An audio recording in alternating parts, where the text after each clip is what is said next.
A year ago, I couldn't even imagine speaking in front of the crowd like this. Like, why will I voluntarily put myself in something that felt like suffering to me? Because honestly, public speaking is not my cup of tea at all. My hands get all sweaty, my nerves get all jittery, my words get all clumsy, and my pitch and tone refuse to sound right, and I'm just overall super nervous. But I'm not the only one, because according to the National Institute of Mental Health, 77% of us are actually ghastly afraid of public speaking. And that fear, technically known as glossophobia, is even higher than arachnophobia. And surprisingly, even higher than thanatophobia, the fear of death. So yeah, apparently many of us would rather die than give a speech. So why am I here then? That's what one of my friends asked when I told her I signed up for this. Because if you knew me well, me doing public speaking, that was something totally out of character. And guess what? I told her why not? Because life is simply too short. And I wanted to do something that will bring me out of my comfort zone.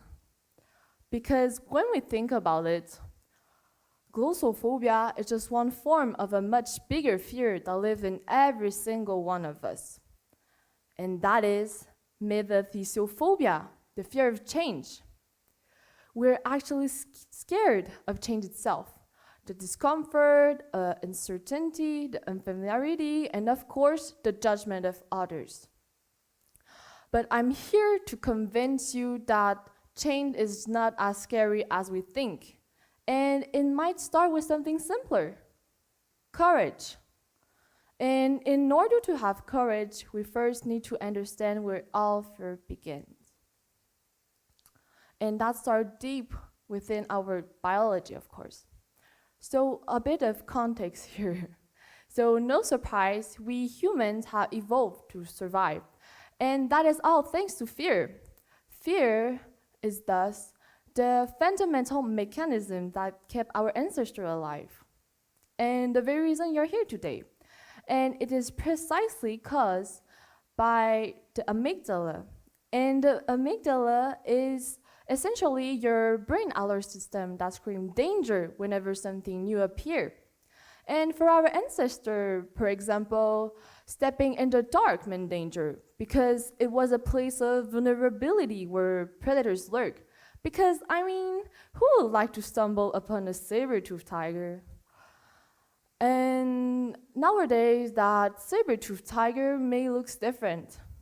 It can mean starting a new job, moving to a new place, opening to someone, or even this stage where I'm standing on. And every time something like that happens, our amygdala fires up, triggering the fight or flight response. And in short is that you will either run from the problem, freezing from the problem, or fight it head on. And today I chose it to fight it head on, though I am so susceptible to freezing right in front of you. And I hope that it won't happen. But anyways, truth be told, for our brain, uncertainty equals to danger, while familiarity equals to safety. So we can understand that as human beings, we weren't made for embracing change in the first place. So the fear of the unknown is thus fundamentally programmed in us. So our brain loves familiarity so much that it can now backfire in our modern life. And this is what psychologists call the comfort zone bias. It explains why leaving a toxic environment, ending a long-term friendship, or even adopting new healthier lifestyle can feel so hard. Maybe because that's all you ever knew. Those routine, those negative thoughts and patterns, even if painful, give us a strange sense of stability. So over time, and quite paradoxically, our identities start finding some comfort in that world of slippers and pajamas. And you will unintentionally cling to it, yeah, even if it makes you complacent, because it feels safe. But it isn't. It is simply familiar. And our brain just confuses familiarity with safety and comfort. And I think that safety and comfort can actually lead to stagnation and idleness. And that's exactly it. And we sometimes even sabotage our own happiness, our own self improvement, because it threatens our sense of self, our comfort zone. Because familiarity is so much safer than the unknown. The unknown is a scary place. It is lonely, not linear, unpredictable, and it's just like practically jumping into the void. So change feels like withdrawal, not just from our habits, but also from the identity we have built ourselves around.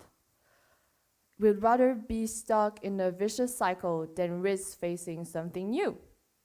So if our brain and sometimes even our own culture are conspiring us to keep us stuck, where does the courage to change even come from? Well, I often found myself thinking that change might just magically happen.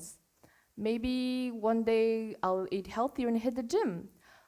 Or I'll finally start the project I've been dreaming on since forever. And when I say these thoughts out loud, I realize just how silly they sound. Because there's simply no magic formula in life.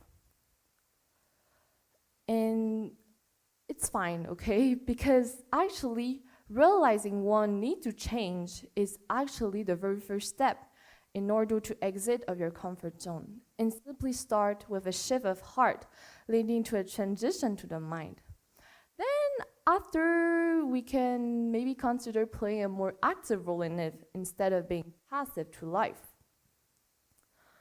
And so, courage is the bridge of wanting change and making it reality.